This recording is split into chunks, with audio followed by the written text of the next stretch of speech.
You're still doing the boring half of every task by hand, breaking it into steps, babysitting the AI through each one, checking its work. Claude Opus 4.8 just made that whole routine pointless. Here's what it can actually do now, why it's cheaper than the model it replaces, and whether you should switch today.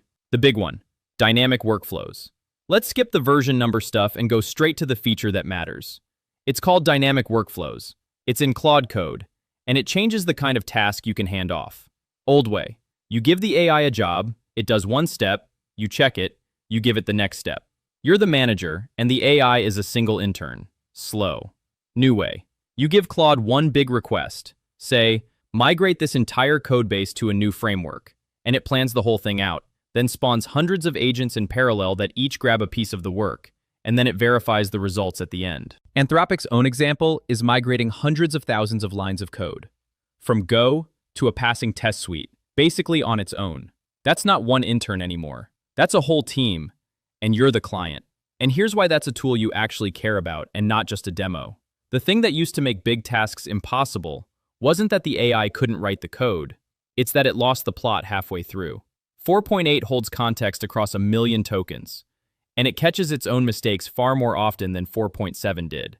So the long, autonomous job doesn't fall apart in the middle anymore. That's the unlock. It got cheaper, not more expensive. Now the part that usually ruins a good upgrade, the price. Except this time it's the opposite. Standard Opus 4.8 costs exactly the same as 4.7. $5 per million tokens in, 25 out. Same price, better model. You're getting a free upgrade. But the real story is the new fast mode. It runs 2.5 times faster than normal, and it's 3 times cheaper than the old fast mode pricing. So if you're running anything at volume, anything real time, your bill just dropped while your speed went up. That basically never happens. And there's a new effort slider too, so you can tell Claude to go quick and cheap on throwaway stuff, and only burn the expensive deep thinking on the tasks that matter. Did it actually get smarter? Fair question, because modest upgrade is literally how Anthropic described it. So let's be straight about it. On the benchmarks, the gains are real but not jaw-dropping.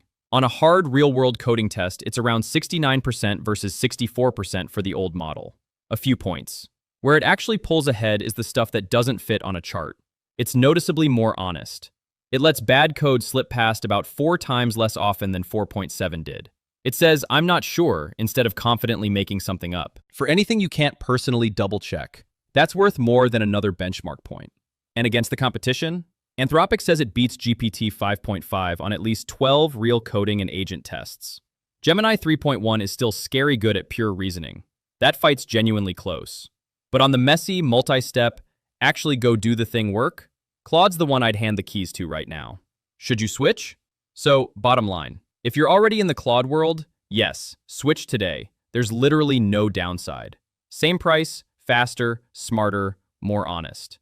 If you're shopping around, the question isn't, is this the smartest model on every benchmark? Because it isn't. The question is, do I want a model that can actually run a long task on its own without going off the rails? And right now, that's where Claude wins. That's the upgrade. Quietly one of the bigger ones this year, even if the version number says otherwise. If this saved you some research time, subscribe. I test these tools so you don't have to. And tell me in the comments, what's the one task you'd let an AI run completely on its own?